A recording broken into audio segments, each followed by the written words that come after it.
मैं ज़्यादा कुछ नहीं बोलना चाहता हूं क्योंकि अभी हम कार्यकर्ता का मीटिंग करके यहाँ पर आए हैं।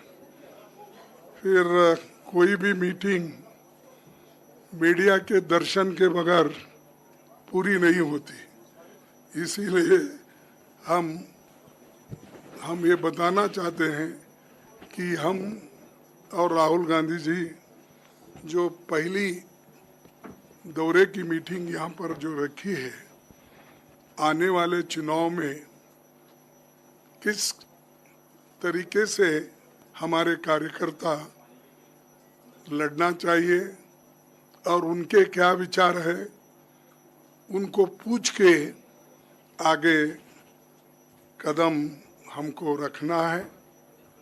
और जो गठबंधन भी होगा तो कैसा होगा, उसके लिए भी हमारे जो लोकल लीडर्स हैं वो जो सलाह देंगे उस पर हम काम कर रहे हैं और हमारे लोग उसमें कामयाब होंगे। और राहुल जी इंटरेस्टेड है कि जम्मू कश्मीर में हम सभी एक होके लड़े, इवन अपोजिशन को भी साथ लेकर हम आगे बढ़ना चाहते हैं और इसमें कामयाबी भी हमको हासिल हुई है। जब इंडिया गठबंधन हमने बनाया है तो राहुल जी ने सभी नेताओं को बुला कर बात किया और हमने उसका रिजल्ट भी देखा। और आप सबको मालूम है कि इंडिया गठबंधन एक डिक्टेटर को सत्ता में संपूर्ण बहुमत से आने में रोका। यही बहुत बड़ी कामयाबी इंडिया गठबंधन की है और आज वो परेशान है। और इसीलिए तो आप देखे होंगे 2-3 कानून जो वो पास कर लेना चाहते थे, उसको जब अपोजिशन आया तो उन्होंने वापस लिया या तो जॉइंट पार्लियामेंट्री कमेटी को भेजा। एक तो आपको मालूम है वक्फ बोर्ड का वो अमेंडमेंट के लिए सभी ने जब डट के उसको विरोध किया तो तब वो इसको जॉइंट पार्लियामेंट्री कमेटी को गया और इसको पहली आवाज उठाने वाले राहुल गांधी जी।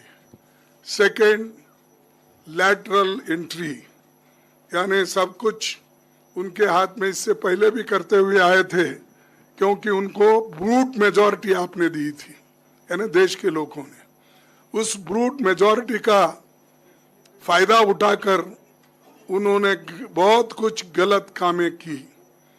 किसानों के खिलाफ 3 कानून, मजदूरों के खिलाफ 4 कानून, हर एक कानून को जो लोगों को जिसका फायदा नहीं होता उन कानून को उन्होंने पास कर लिया। स्टैंडिंग कमेटी में नहीं भेजा, पार्लियामेंट्री जॉइंट कमेटी को नहीं भेजा, किसको भी नहीं, वो तो उन्होंने काम किया। और यहाँ तक जो वायदे जम्मू कश्मीर के लिए उन्होंने इलेक्शन से पहले किए थे, वो एक वायदे भी उन्होंने पूरे नहीं किए। सारे जुमले, सच्ची भी वो जुमले खुद ही बोले कि जो होम मिनिस्टर उनके शाह ने बोला कि भाई 2 करोड़ नौकरियां देना और जो किसानों के लिए एमएसपी देना और 15 लाख रुपए काला धन बाहर से लाके हर एक के जॉब में डालेंगे, ये सब जुमले थे, उन्होंने ही बोला। अब जुमले यहाँ भी जुमले बोल के गए हैं, इसीलिए हमारी पार्टी तय की, राहुल जी के नेतृत्व में हमने ये कदम उठाया है कि कश्मीर को स्टेटहुड हम दिलाएंगे हम उसके लिए स्टेटहुड के लिए पूरा वायदा करते हैं कि हम काम करेंगे। और ये जो उन्होंने, जैसा अभी राहुल जी ने बताया था उधर, कि आज तक संविधान में जो भी यूटीज हुए हैं वो यूटीज से स्टेटहुड बना है, स्टेट्स बने हैं, लेकिन स्टेट से यूटी नहीं बना कोई। इन्होंने जम्मू कश्मीर स्टेट था, इसको उन्होंने यूनियन टेरिटरी बनाया और बना के किसी को कोई हक नहीं। उन्होंने ये आज यहाँ काउंसिल नहीं है, असेंबली नहीं है, पंचायत नहीं है, म्युनिसिपालिटी नहीं है। लोग इतने दिन से जो जहाँ जमहूरियत होती है उस जमहूरियत को हिफाजत करने के बजाय इन्होंने तोड़ना सीखा और आज तक इलेक्शन नहीं हुआ। वो अब इलेक्शन अनाउंस किए हैं, वो इसलिए किए हैं कि सुप्रीम कोर्ट का डायरेक्शन था कि 30 दिसंबर हाँ सितंबर के अंदर आप चुनाव कराना चाहिए। तब इनके आंखें खुले और आज वो लोग अनाउंस करके लोग चुनाव के तरफ चले हैं। लेकिन एक बात बताना चाहता हूं, आप लाख कोशिश करो बीजेपी वाले या मोदी साहब, आप कभी इसमें सक्सेस होने वाले नहीं है और लोगों को दबा के नहीं रख सकते, उनके वॉइस को भी नहीं दबा सकते। और जमहूरियत में आवाज जो होती है वो लोगों की होती है और लोगों के आवाज को हम बराबर साथ देंगे और लोगों के साथ रहेंगे।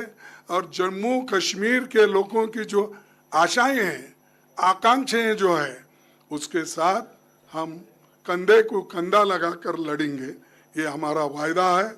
इसीलिए ये बात बताने के लिए हम आपके पास आए हैं। और खासकर जो भी यहाँ पर के जन जंगल जमीन की बात है, वो सब के लिए हम लड़ना चाहते हैं और वो लोग सभी चीज़ें आपसे छीनना चाहते हैं। अब हम छीनने नहीं देंगे, हम आपके साथ खड़े होंगे। अनएम्प्लॉयमेंट इतना बढ़ रहा है, लाखों वैकेंसीज यहाँ स्टेट में खाली है, वो वैकेंसीज नहीं भर रहे। जो भरे हुए वैकेंसीज है उनको टेम्पररी कर रहे हैं, डेली बेसिस कर रहे हैं, कॉन्ट्रैक्ट बेसिस पे कर रहे हैं। तो ऐसी सियासत यहाँ चल रही है, ऐसा पॉलिटिक्स मोदी जी ने यहाँ पर शुरू किया। लोग देखते हैं और सहन करते हैं, एक बार दो बार अगर ज्यादा किसी चीज की ज्यादती हुई तो लोग उठ खड़े होते हैं। तो मैं इतना ही करूँगा कि आज जो हम लोग हर जगह जो जा रहे हैं, अब इस इलेक्शन में भी हम पहले जम्मू कश्मीर में, फिर उसके बाद हरियाणा में, उसके बाद महाराष्ट्र में और झारखंड में, हर जगह राहुल गांधी जी पहले जाना चाहते हैं, पहुंचना चाहते हैं और पार्टी के विचार को रखना चाहते हैं। तो इसीलिए अगर हमारी सरकार आएगी, हम जॉब क्रिएशन का काम करेंगे, इन्वेस्टमेंट लाने की पूरी कोशिश करेंगे और हॉर्टिकल्चर, टूरिज़्म और जो भी स्मॉल स्केल इंडस्ट्रीज़ है उसको बचाने की पूरी कोशिश हम करेंगे। और जो ये हमारी धर्मनिरपेक्ष ताकतों को मिलकर आज हम यहाँ फिर से शांति बहाल करने का काम करेंगे। और मैं इसके लिए मैं राहुल जी से भी विनती करूँगा, वो अपने बात को यहाँ पर रखेंगे और हम यही चाहते हैं कि यहाँ पर शांति, समृद्धि, सुख, ये सारी चीज़ें फिर से बहाल हो जाएं। जम्मू कश्मीर में। और आज जो बॉर्डर पे फिर घुसपैठी चल रही है, टेररिज्म चल रहा है, और वो कहते थे पहले कि अगर 370 ख़त्म हुआ तो टेररिज्म जाएगा, हो जाएगा, ये जाएगा, खुशहाली आएगी। कहाँ खुशहाली है? अनएम्प्लॉयमेंट बढ़ रहा है, बेरोजगारी तो बढ़ रही है, उसके साथ साथ प्राइस राइज हो रहा है, महंगाई बढ़ रही है, और इनके अत्याचार भी देश में बढ़ रहे हैं। तो इसीलिए हम ये चाहते हैं कि ठीक ढंग से यहाँ पर अपनी एडमिनिस्ट्रेशन लाने के लिए हमारी पार्टी पूरी कोशिश करेंगे, और हम आपके साथ है ये कहने के लिए हम आए। अब राहुल गांधी जी आपसे बात करें।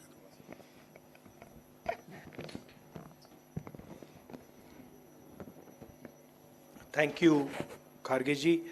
I'd like to welcome all of you here today. It is our priority in the Congress party and also in the India Gathbandhan to restore statehood to Jammu and Kashmir as soon as possible. We had expected that this would be done prior to the elections, but okay, elections have been declared. It is a step forward, and we are hoping that statehood would be restored as soon as possible, and the rights of the people of Jammu and Kashmir, democratic rights, will be restored to them. I said earlier in the meeting that this is the first time since independence that a state has become union territories. This has never happened before. Union territories have become states, but it's the first time that a state has become union territory. So we are very clear in our national manifesto as well that it is a priority for us that the people of Jammu and Kashmir and Ladakh get their democratic rights back. It's always a pleasure for me to come here. I have a very deep relationship with the people of Jammu and Kashmir. And my message to the people of Jammu and Kashmir is, however we can help you, the Congress party is always there. We understand that you're going through a very difficult period, a tough period, and we want to remove violence. जैसे मैंने भारत जोड़ो यात्रा में कहा था, नफरत के बाजार में मोहब्बत की दुकान हम खोलना चाहते हैं, इज्जत से, रिस्पेक्ट से, भाईचारे के साथ. Thank you very much.